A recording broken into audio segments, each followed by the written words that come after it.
We were at a very critical stage in this generation between good versus evil. And evil, sadly, is unified.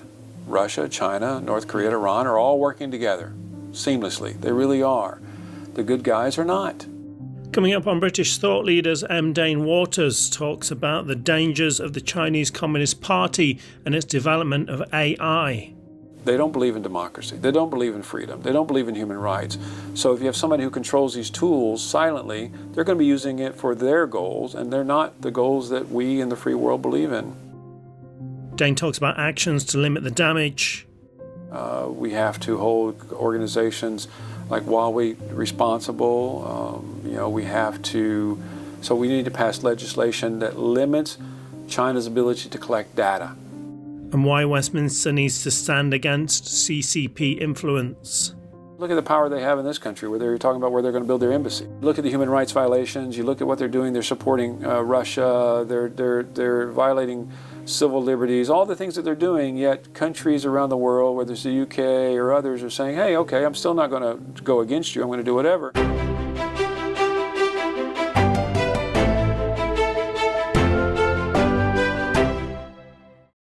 Welcome to British Thought Leaders. I'm Lee Hall. Today I'm sitting down with political strategist, author and filmmaker Dane Waters. Dane, welcome to the show. Thanks for having me today. So you published an incredible report about China's use of AI and the negative impact that's having on the world. Before we dive into the details, what does this mean to us? Why should people care what China is doing with AI? Well, a lot of people think of AI and they think about ChatGPT and they think, oh, it's a fun little toy we can use and just to write reports and do things like this. But when you have an authoritarian state like China that has the ability to use AI in every single aspect of their society, it impacts not only human rights, it impacts what we're doing militarily around the world. It impacts commerce. It impacts every single aspect of the daily lives of the Chinese, and by extension, that is impacting the rest of the world. And I think that at this rate, if China can continue to go unchecked in their use of AI, it will be detrimental to the world as we know it. Mm. So you cover a lot of different areas in the report. I really recommend people to go and read it. But what do you, if you had to pick one out as your key concern, which one would it be? Well, it's a very difficult thing because on one hand, you would think that China uses AI for how do they better commerce, how for the country to be more productive, and most people would think like, hey, in the United States or the UK, it'd be great if we could emulate that. But so putting the economic aspect aside, you look at what they're doing with human rights. I mean, in China, they have over 600 million surveillance cameras throughout the country. Wow. They're using it in ways to figure out for example, there's the ethnic cleansing, what I would say, of the Uyghurs in the country, and they're using the surveillance equipment to find out who the Uyghurs are and to prosecute them and to take them away to these concentration camps.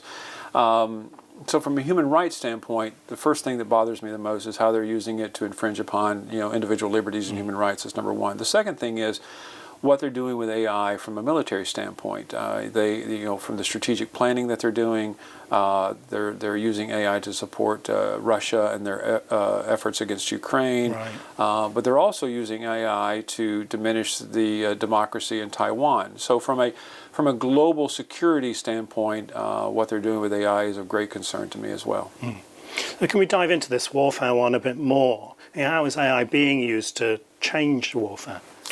Well, from the most simplistic to things that are very scary. For example, they're using AI on wargaming to figure out. Well, let me back up and say this: it's very important to understand that AI is only as good as the data set that you have, the data that you have. China has been able to not only, because they're a huge consumer country and exporter, they have access to a lot of data, but they steal a lot of data as well. We all understand that. And through their intelligence services, they steal data from places like the UK and the United States, and from the battlefield in Russia, and they have a lot of intel as well, and they're stealing data from Ukraine, and they're putting all that data into their AI, and they're able to come up with the best way for Russia to conduct a war, because Russia doesn't have the capability of getting access to this data. So from a very simplistic standpoint, AI will tell them how to wage the war. And if you notice, they've been making, Russia has been making a lot of advances lately in the conflict, and that has a lot to do with China's ability to provide that intelligence information to them. Right. So also there's the autonomous weapon systems as well, isn't there? Well, there are. I mean, everything from drone systems. I mean,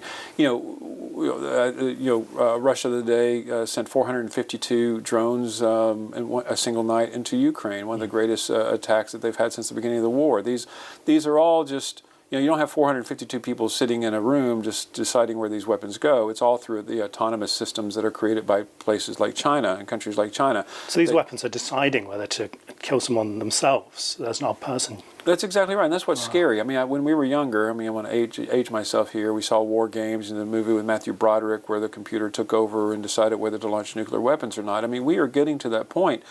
And what's happening with countries like China, where there are no checks and balances on the use of AI, when you are using it on the battlefield, it could lead to the exponential growth of the war, and not just in Ukraine, but around the world, especially in countries that have nuclear weapons. So it is something that we need to be very concerned about how they're using it in gaming out warfare. You mentioned Taiwan. What does this mean for Taiwan? Well, I think that, just generally speaking, I think one thing we have to understand is that we are in a very difficult spot around the world where you have two leaders. You have President of Russia and the President of China who are legacy-driven and ego-driven, and they have very simple things that they want to accomplish. Russia, to restore the Soviet Union, former Soviet Union, and China, they want to take Taiwan and unify Taiwan with China. With mainland China. So that is the priority. And so what they're using AI to do is everything from, they just had a presidential election there, they used it for disinformation efforts, they had fake media, fake fake commercials, fake presentations, fake websites, all using AI to manipulate the public, which is why the KMT, which is the party that is most likely, they want reunification with China. They now have the majority in the parliament there. So it was very successful in Taiwan in dividing the country to make it more vulnerable to Chinese attack. What about intelligence gathering, espionage? How are those things affected? Well, I mean, once again, it goes back to what the data set is, right? And I think that China has beefed up their intelligence services and their espionage in order to collect data. In the old days, people would, try to steal state secrets and try to steal, I don't know, things, a virus or something of that nature. But today, the intellectual property theft is in data, because the quality of data is the most important thing. And one thing that I believe is going to happen is that, in the old days, speaking of viruses, people know, oh, my computer has a virus, or somebody installed a virus, or you have hacking. That was the big thing. But I think what you're going to see now is that as China controls all this data, they are going to manipulate the data, and they're going to leak that data into other AI data sets out there, for example, whether it's ChatGPT or others, which will cause a combination of things. It will cause the manipulation of what people can read. It will could lead to having influence on blockchain, in our communication systems and our delivery systems. And so I think that the future of what espionage is going to be for China is that they are going to corrupt the data sets that other AI systems are using. Right. So their AI would be better, and it would make the other ones worse. Well, exactly. I mean, if you go to ChatGPT and you ask it something now, I mean, one of the problems we have is that people don't check what AI tells them. They just don't. And so I think, imagine if you're, especially the young people, one thing that concerns me is the young people use ChatGPT and other AI systems without checking it. So they'll ask it a question, it'll say something, they'll report it, and just move on. However, this data, if it's corrupted, will influence what people are thinking, and I think that is a very important thing. I mean, DeepSeek, we haven't talked about DeepSeek yet, but I mean, DeepSeek, which is the Chinese version of ChatGPT, which was created with the support of the Chinese government. I remember when it first came out, I would ask it, hey, what do you think about Tiananmen Square? And you would literally see it writing out the story of Tiananmen Square, and then really, as soon as it finished, it would delete itself and then write something that's pro-CCP. Really? Yeah, and so, DeepSeek, China is trying to undermine all other AI-driven models out there to force people to go to DeepSeek, which, in my opinion, DeepSeek is about the most corrupt AI platform that you could use. Could you go into a bit more detail on DeepSeek for us? Well, in DeepSeek, I mean, it was created by it wasn't officially created by the Chinese government, but the Chinese government controls every company basically that are a Chinese-based company in China, and so they funded it and helped ensure that its creation. Now, DeepSeek is just like ChatGPT. However, in the model, they've made it very clear about certain questions. Like if somebody asks something about the CCP, or they ask something about Tiananmen Square, or they ask something about the Uyghurs, or they ask something about human rights violations in China, you will not get a negative response from DeepSeek. What happens is that every answer is manipulated to wash over the negativity about what the Chinese government has done, and in many cases it's designed to say positive things about the Chinese government. So this is kind of state-controlled information warfare. What do you think the wider goal of it is?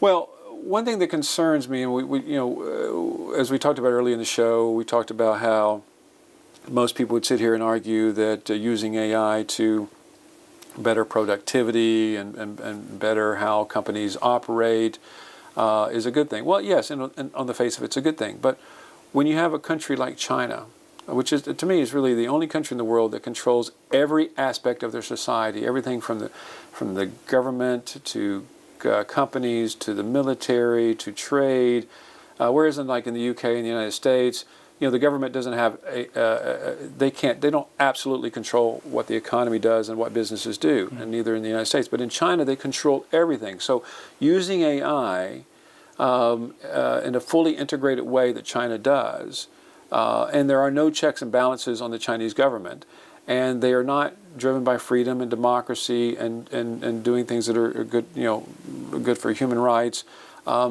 That is what we should be concerned about and scared about, is how, from a comprehensive standpoint, that you can use all the tools in their toolbox to rewrite history in many ways. And also, their goal is very simple. Not only do they want to take Taiwan back, but they want to be the preeminent power in the world. We saw some of these YouTube shows that are critical of the CCP, like the China Show, China Uncensored. They're saying they stopped appearing in the search results on YouTube. They lost massive bunches of followers.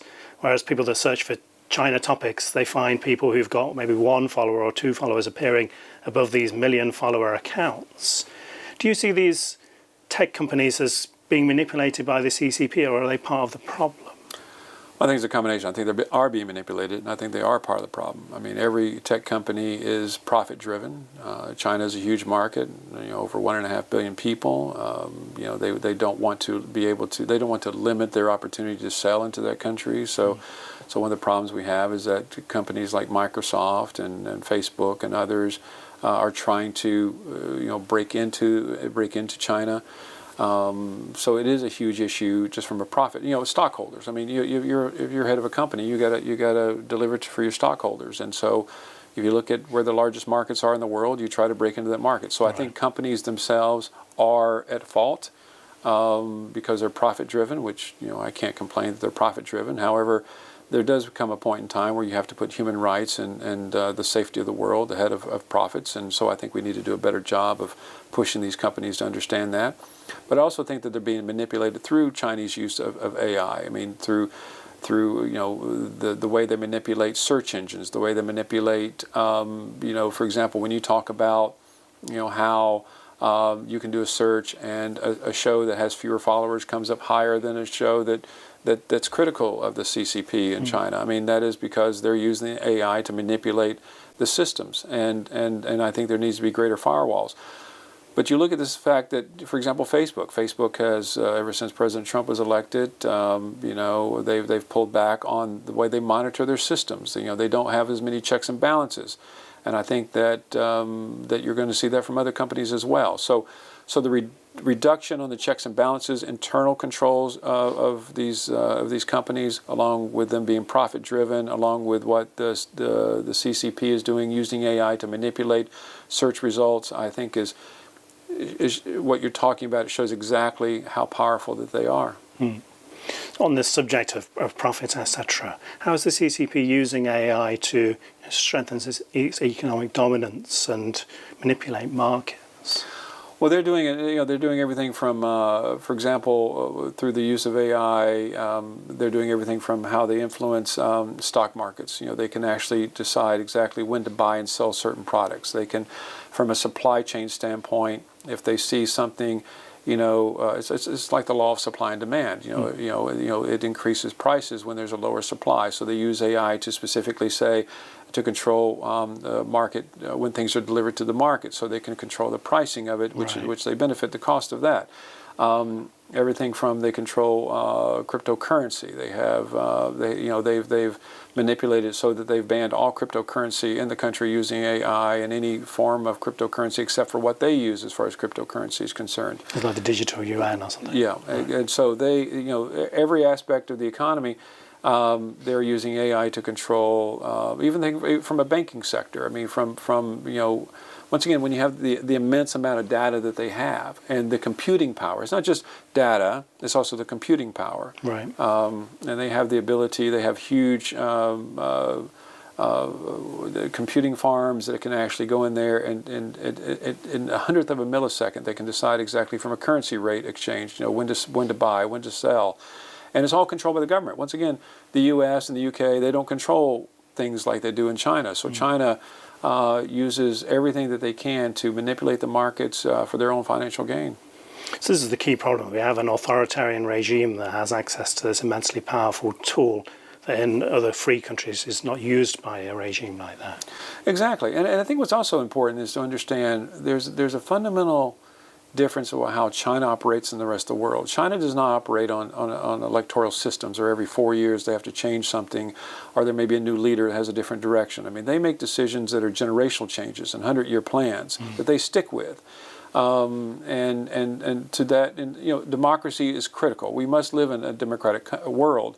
However, there are, one thing that we trade off in a democracy is that we don't have the stability that you see in a country like China that basically makes these long-term plans, and this constant fluctuation of like even in this country government, you see there's a difference between the Tory government and the Labour government about what priorities are. Yeah, they end each other's plans each time. Yeah. Right, and so it's constantly changing. Whether it's the fuel subsidies or not. I mean, everything's constantly changing. Whereas in China, you have a static decision about what's going to happen, and and when you control every aspect of society, from businesses to government to trade, it's a consistent plan that can be put in place which can control the world. So chaos is their friend. Okay, right. China, and so when you have chaos in the United Kingdom, you have chaos in the United States, you have chaos in the European Union, that benefits them because they can use their data sets and AI to manipulate that chaos for their own benefit. You're right about the CCP exporting its AI authoritarianism abroad. How does that work? Well, they have the Belt and Road Initiative, which basically is where they're trying to create, as I said, Belt and Road, where they want to create a delivery system, universal, whether it's roads, bridges, airports, or whatever it may be, basically to encircle the world is what they want to do. And whenever they go into, especially third world countries, in Africa, for example, and in South America and in Asia, they put in place their AI tools. For example, whether it's their monitoring systems, or whether it's from a human rights violation. Like if you go to a country like Nigeria or in Western Africa, other countries there, where they give that technology to these countries that then can manipulate their own populations, and by extension, so China is controlling what they can do, and they become beholden to China, and they're doing it all under the guise of the Belt and Road Initiative. So they're exporting AI and giving basically their success stories to these other countries to implement to the detriment of their populations. We're also seeing this with international organizations, aren't we? And control being tightened over those. Well, yeah, I mean, organizations, of course, like the United Nations, which has a huge amount of issues in itself. I mean, China has a huge influence over the United Nations. And so when it comes to setting rules and regulations associated with AI, they impact that at the United Nations. They also impact it at the International Telecommunications Union and other organizations around the world, because they're so powerful. See, the problem, as you know and everyone knows, I mean, you can't go a day without buying something from China. I mean, economically, China is a powerhouse, and they know that. And no one wants to upset China. in any shape, form, or fashion. And I mean, look at the power they have in this country, where they're talking about where they're going to build their embassy. I mean, you know, to me, you look at the human rights violations. You look at what they're doing. They're supporting Russia. They're violating civil liberties. All the things that they're doing. Yet countries around the world, whether it's the UK or others, are saying, "Hey, okay, I'm still not going to go against you. I'm going to do whatever." And this is what's happening in these international organizations, is that they recognize that when you have, you know, a third of the world's population or a fourth of the world's population, you can't just turn your back to them. And, you know, and everything that the WHO utilizes or UNESCO utilizes, a lot of that stuff is manufactured in China, and China is a huge investor in it. And then also we're in a situation where when you have other countries around the world, whether it's the United States or others, pulling back from their investment in the international world, it's opening up the opportunity for China. And so a lot of these organizations need to look for money to operate. And China has the money to do it, so they're not willing to upset the apple cart, as they say. So looking at this in the round, all these different areas, it feels like there's a silent war being waged against us. I mean, would you agree with that? Well, there is. I think, you know, there's a lot of people who don't seem to, first of all, we all live in a world where there's so much going on. It's hard to know what to focus on and what to be worried about. You know, most people, especially, and I was talking in this event I did yesterday, that one thing that concerns me is that, you know, I think China understands that small trees grow into large trees. So the youth will eventually be adults, and they will be the ones who lead the country. So when you look at things like TikTok and what they're doing with TikTok, and they're looking at other AI tools and ChatGPT, they're doing a lot to focus on the youth and manipulate the youth and say these tools are okay, which as they grow older, they're not going to go against China. So it is a silent warfare, I would say even more against our youth than anybody else. And also people just don't, unless it's like in your face, a lot of people don't want to focus on it. We live in a world where people don't think a lot about the Ukraine war anymore. They don't. I mean, and thousands of people are dying, you know, every week there. And so you look at AI, I would say, is, I hate to say the silent killer, but it is, because it's there. People are using it. They don't think it's a threat, but in reality, you have to look at who controls it. And China controls more of AI than any other organization or country in this world. And once again, what is their interest? They don't believe in democracy. They don't believe in freedom. They don't believe in human rights. So if you have somebody who controls these tools silently, they're going to be using it for their goals, and they're not the goals that we in the free world believe in. And do you think the world's governments know enough about this or are willing to do anything about this? What's interesting, there was a question in the event yesterday about, you know, how do you stop this? I mean, the reality is, I mean, yeah, you have individuals who stand up and say this is bad. You know, they stand up for the Uyghurs, they stand up for human rights, and they do all this important work that they do, and they shout out. But individuals, sadly, don't have the ability to change China. Governments have to do it. I mean, and we live in such a disjointed, dysfunctional global community right now. You know, and so I view the world now as basically a battle between good versus evil. I really do. On the good side, you have the United States, the UK, the European Union. I mean, you know, the typical what we say are the good people, even though they all have their own issues, you know. Then you have evil, which is, to me, is China, Russia, Iran, North Korea, and there's other satellites of those evil countries. So we are at a very critical stage in this generation between good versus evil. And evil, sadly, is unified. Russia, China, North Korea, Iran are all working together seamlessly. They really are. The good guys are not. And so how can good beat evil if we're not working together? So, and this is where governments have to decide that they have to work together on economic policies. They have to work together on challenging China. They have to work together on becoming less dependent upon China. All these things, unless the good world gets together and consolidates their efforts, it's going to be very difficult to beat the evil in this world. If we don't do anything about it, where will we end up? I mean, I don't want to be a doom and gloom kind of guy. I really don't, you know, because I think the world is an amazing place and we have a lot of potential. However, I think that we're heading... There are a lot of similarities, and people argue about this all the time, a lot of similarities about where the world was prior to World War II and where we are today. I think that if we aren't careful, we could end up in another global conflict. Hopefully it won't be militarily, but if not, I mean, it's economically, the bad guys are doing a better job to control the world economically than the good guys. I'm not an economist, and we talk about these tariff wars and we talk about all the things that are going on. Is that good or bad for the world? I'm not an economist, I don't know. But anything that we can do to challenge China, I think is great. But we have to unify to do it. And if we don't, I think we could end up in World War III. So what can we do, the British government, and also more globally? What do you think should be done? Well, in the report that you referenced, we put together a whole host of very specific recommendations for the UK government, both in the parliamentary level and through the Prime Minister's office in Whitehall. And a lot of that has to do with, first and foremost, to hold China accountable. Okay, and that is realize that limit their access to data sets in the UK, limit their access to trade. We have to hold organizations like Huawei responsible. We have to. So we need to pass legislation that limits China's ability to collect data. I mean, really when you get down to it, that's what it is. I mean, if you want to trade with China, okay, trade with China, because we all have to trade. Global trade is important for every economy in the world. But you need to find ways to pass legislation to limit their ability to gather access. You need to strengthen intellectual property laws as well and hold them accountable. You need to the UK needs to lessen its dependence upon Chinese goods.